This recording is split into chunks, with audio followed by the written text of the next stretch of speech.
Hello, everyone. Welcome back to another episode of Gas Forward, the future of energy and wealth. My name is Yerwang Shambo, and I will be your host for today's conversation. So, today we'll be diving into a very important topic: energy standards, safety, and sustainability in Nigeria's gas sector. It's no secret that the LPG sector in Nigeria is growing fast, but with that growth comes big questions about safety, infrastructure, innovation, and long term sustainability. So, before we dive in, I would like to give a special shout out to Radiant Money, our financial powerhouse partner, making this series possible. Radiant Money is not just another digital bank, they are redefining cross border payment for Nigerians globally.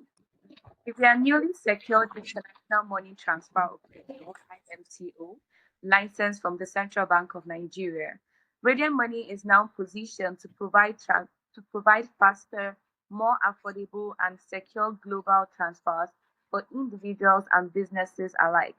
They are not just talking about the future, they are building it. Now, on to today's topic: energy standards, safety, and sustainability in Nigeria's gas sector. The LPG space in Nigeria is rapidly evolving, but with growth comes important questions on safety, technology, and long term sustainability. So, now let's talk about our guest for today. I'm excited to be joined by a seasoned expert and innovator in the Nigerian LPG sector, Mr. Femi Fanoiki, the MD CEO of LGV Gas Systems Limited. So here's a little more about our guest. Mr. Femi Fanoiki is the Managing Director and CEO of LGV Gas Systems Limited. He's been a participant in the Nigerian LPG space for over 25 years, with deep experience in LPG transportation, plant operations, distribution, and centralized piping systems. Under his leadership, LGV Gas Systems has become the leading provider of centralized gas contribution systems in shopping malls, apartment buildings, and estates across Nigeria.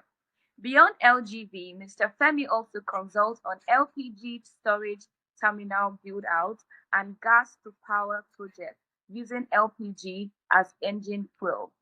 He's passionate about education and the future of the industry, also exploring new ways to apply LPG and introduce technologies that make the industry safer and more progressive.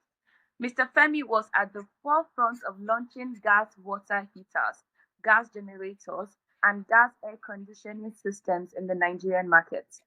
Formerly educated at Golden State University, San Francisco, Mr. Femi has also completed all modules at the National Population System Design. Mr. Femi Fanoiki, it's a pleasure to have you on the podcast. Thank you for joining us today, sir. Hi, good morning, Yerwang, and thank you for that lovely introduction. And it's my pleasure to be part of your program today. Thank you for having me. Thank you, sir. Thank you. All right, Mr. Femi. So now let's jump right into today's topic. Once again, I will say it: energy standards, safety, and sustainability in Nigeria's gas sector. So, Mr. Femi, are you ready for your first question? Yes, I'm ready. Let's All go. right. Okay, let's dive into your first question for today. Nigeria has seen a significant rise in the adoption of LPG over the past decade. Yet, incidents of unsafe installations and poor practices still occur. From a national standpoint, what do you think are the biggest challenges we face in enforcing consistent safety standards across the value chain? Uh, Thanks for the question, Yerwang. Just to give a little background, because you mentioned in your question the fact that Nigeria has actually seen a great rise in the adoption of LPG, and I want to put that in context for our listeners. I go back all the way to 2007, which was sort of a watershed moment for us in the industry. That watershed moment occurred when LNG, the most successful gas processing company in Nigeria, intervened at the behest of the government in the LPG market in Nigeria, and they started to supply product from the terminal into the local market. Now, at that time, the aggregate volume of LPG in the Nigerian sector was a mere 70,000 tons. We were processing 70,000 tons per annum. And at the end of last year, or at the end of 2023, the industry crested at 1.4 million tons per annum. So you're indeed correct that there has been significant rise in the adoption of LPG. I just wanted to make that sort of clear in numbers as well. Now, going back to your question about safety and the occurrence of unsafe practices and perhaps incidents, I think we have to step back and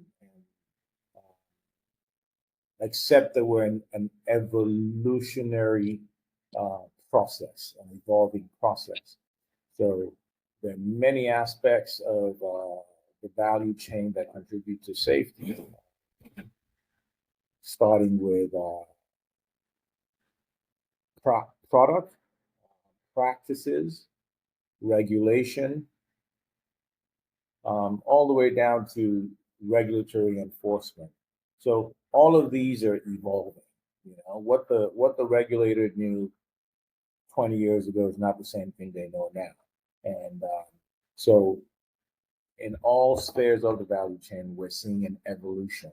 And while there have been incidents, I think those incidents over time have reduced. Now, in terms of addressing the challenges, I think education can never be overstated, right? Education for the user, the new entrants, education for the regulator to keep up with changing times in the industry in terms of global best practices, and of course, education for the practitioners, plant operators, appliance repairers, appliance installers. So education is an overarching thing that I think cannot be overstated. Fortunately, there is an association that's an umbrella association for the industry, the Nigerian Liquefied and Compressed Gases Association. And that association advocates for different stakeholders in the industry. And one of the primary objectives of the association is to educate and educate on safety specifically. So there is ongoing work. It's a multi-dimensional challenge, and I wish there was one silver bullet that could solve everything, but there isn't. But education, best practices, and, the quality of materials that we get in the country is still things we need to work on, like safety in general. Thank you so much, Mr. Femi, for that perspective. I think it really highlights the complexity of standardizing safety across a growing industry. So now let's talk about something a bit more specific. And that leads me to our second question. You've played a key role in deploying centralized LPG distribution systems. What would you say are the most overlooked safety or design considerations in residential or commercial gas installations? And how can regulatory bodies ensure these are prioritized industry-wide? I think as far as the regulator is concerned, there is no standardized way to pre-qualify practitioners, right? We don't have, as an industry as of today, some sort of program that practitioners would have to participate in, get qualified in, and the objective to the buyer. Now, when I say the buyer, I'm saying the person who's asking for centralized systems in their facility, either their home or their business or whatever. Um, if those people had a directory or some repository that they could access that says this person who's coming to my facility has been qualified in this practice, he understands safety from a broad perspective, and gives me the likelihood of getting a service that is professional. Today, most people go with their best guess.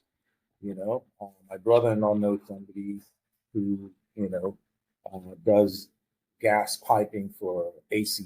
Well, it's almost the same thing, so we can do it. But that sort of culture needs to recede, and because safety in centralized systems is many things. It's not any one thing, right? So safety begins from the design of the system, right? Um, how do you isolate danger points within the system, right? Somebody has to think about that, lay it out on paper, and understand the reasons why this item is in that position or the other item is in another position, um, with safety consideration. Then the next thing is selecting material, right? Um, all pipes are not made of the same quality. All pipes are not designed to be used interchangeably. There are places where steel, for example, is the preferred medium, whereas someplace plastic, for example, is a preferred medium if you're going underground. So material selection is important, and then of course the practice of the practitioner is also important. So, how does a regulator know that Mr. A is qualified in this or Mr. B is qualified in that? So, a system where the regulator um, actually comes up with a course, comes up with a qualification and certification that practitioners will hold, then we can assume that every time you call a practitioner to install a central system, they're starting from the same bases of knowledge.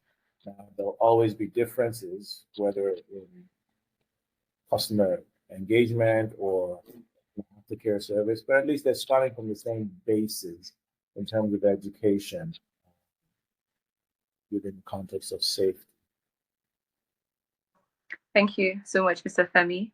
That's such an important point, especially when it comes to long-term system integrity. So, on a related note, let's explore the economic side of things. And let's see, our next question, still on the economic side, is in a market like Nigeria, where cost often trumps quality, how do we balance affordability with the need to adopt safer, more sustainable technologies, especially in local manufacturing and system installations? Oh, yeah, that's a tough one. Cost versus quality, right? Now, instinctively, all of us know that generally speaking, if it costs more, there probably is some reason why it costs more. And if it costs less, well, there's probably some sacrifice that's made in it costing less. Now, if I got an airline ticket for uh, 500,000 naira going to Abuja, and somebody offered me a ride on an airline that costs 50,000 naira going to Abuja, I may be circumspect in taking the 50,000, even though it's very subjective. I may ask, oh, what sort of company are they? What sort of pedigree do they have? If it's United Airlines or Virgin Airlines coming into Nigeria and wanting to have a penetration strategy with pricing, I go, oh no, they have pedigree. They're not just doing cheap because they're cutting corners on the boats and on the fuel, but it's within the context of a broader strategy. So I think while everybody knows this, sometimes people uh, don't act on what they know. So as a receiver of a service, fine, we want to get the best value for the money we spend, right? But if you're going to be a person who negotiates hard, I think you need to also be a person who educates hard.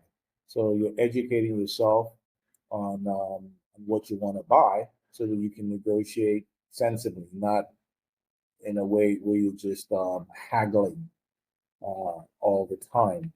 So I would say from a buyer's point of view, one needs to keep that in mind, educate yourself a little bit better so that you can negotiate effectively, not just randomly. Um, However, in terms of balancing affordability with sustainability, it is important that services be affordable and therefore accessible to the market that you're trying to address. And I think certainly one way to do that is to scale up markets, right? So if Nigeria, for example, has a priority in utilizing gas, we need to do things that promote the usage, right? So that there is more scale for the practitioner to deal with. If I'm purchasing items for one person, it's a lot different than if I purchase an item for 1,000 people, and I can get efficiencies of pricing and scale. So everything works hand in hand. As the market grows, you will get some efficiencies of scale that makes it more affordable for the people coming down the line. However, in the beginning, certainly things will be disproportionately higher, and it's not unique to this business. I remember when the GSM started in this country 20 years ago, it probably cost the equivalent of 50, 60, I don't remember exactly, but it was a prohibitive amount of money to buy a SIM card, right? But now, as we've achieved scale, you can get a SIM card for free, right? So, in the same way as we achieve greater scale within the LPG industry, pricing will naturally um, find its level, But in the beginning, I I I I advocate for people not to necessarily look for cheapest because cheapest is not always safest. And in the business that we're dealing with, unsafe could be the matter of life and death. So, a get a qualified practitioner, negotiate fairly from an educated point of view, and keep in mind that safety is paramount. Thank you so much, Mr. Femi. That was very insightful. You're spot on the whole balancing cost with quality. It's a constant tension, and you know how it is. So now I would like us to, shift focus to the infrastructure behind all of this. So your next question is, from your experience working on gas to power projects and terminal development, what infrastructure gaps still exist in ensuring a reliable and safe LPG supply chain from storage to end user? Mm. Okay, thanks. Yes, power for us in Nigeria has been that 50-year-old problem we can't quite crack the nut. Uh, so there's issues with the grid, and there's issues with overcoming these problems that the grid presents. That's a national problem that I don't think we'll definitely solve within the context of our conversation. But what Nigerians have resolved to is the fact that they need to provide alternative power for themselves in the interim. So generators are a big thing for users. Let me backtrack a little bit. I mean, part of our grid issues could be fuel as well, and gas could be a solution for them. So I'll address it from that level, even if it's not energy specific. So power plants that would supply electricity to the grid, yes, need some kind of fuel. In Nigeria, we have an abundance of gas right from the upstream down to the midstream LPG. But at the upstream level, where you need a lot of gas for power projects, what is the preclusion? Well, the preclusion starts from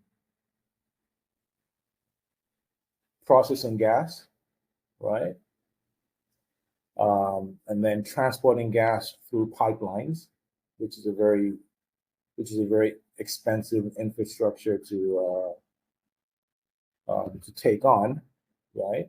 And then the safety of that pipeline over time, which is a continuous investment that needs to be managed.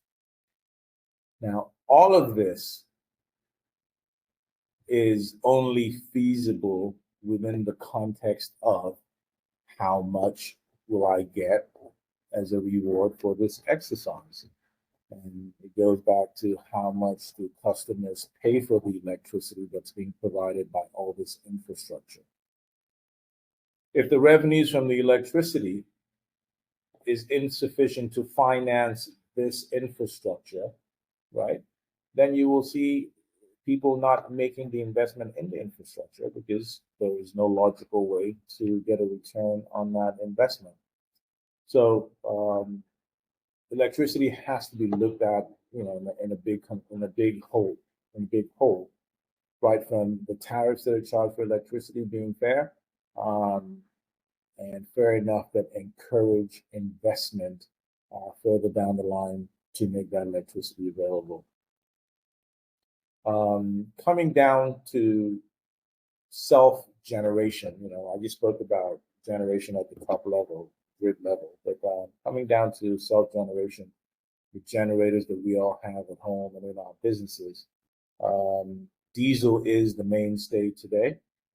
However, with the encouragement of LPG, we know that LPG, for example, can do the job at not a fraction, but at a much reduced amount. And certainly save as much as 40% on cost of operation using LPG rather than diesel.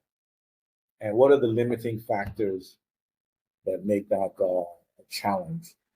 The first limiting factor, I think, in my mind, for most people, is the additional capex that needs to be put out to purchase gas over diesel. Yes, it is more expensive, but we know over time, yes, usually within 12 months, users will see a payback on that premium paid, and from 12 months on, they're saving at least 40% on the use of gas generators. In terms of gas infrastructure, the deficits that exist, I don't think are insurmountable deficits. There certainly is on the production side of fuel. There's sufficient fuel. On the transportation of fuel, we have certainly more than enough trucks to meet the needs today. And in terms of local storage at the customer site, these are things that today are accessible mostly from an import market point of view, importing gas tanks. But what we're seeing is we're starting to see capacity locally to actually build some of these gas tanks locally. And as you're seeing that capacity grow, it reduces the cost of that facility. Talking about pressure vessels, whether they're tanks or trucks, they're still all pressure vessels. So as that capacity grows locally, pricing will reduce, and the gap that exists in terms of the capital expenditure that's put out will continue to reduce, and people will be more apt to take advantage of the benefits of LPG over diesel in this market. And those benefits exceed cost. I mean, in Nile and Cobalt, but those benefits extend to softer issues, let me say, or maybe not so soft, environmental issues, emissions, which lead to issues about health, So this is about health. It's people working more, working less, paying more, paying less taxes. So generally speaking, I believe the more we adopt gas as a fuel, the greater the payout in the back end. We've come to the end of our conversation. Mr. Femi, thank you once again for sharing your expertise and giving us such deep insight into the dynamics of the LPG industry in Nigeria. Your contributions today have been both timely and impactful. And to all our listeners, thank you for tuning in today. Make sure to subscribe to Doowe Gas on YouTube and follow Gas Forward, the future of energy and wealth, on your favorite podcast platform. And also, do not forget to follow us on Facebook, Instagram, and Twitter. And also, do well to check out the great stuff we are doing on www.doowe.ng.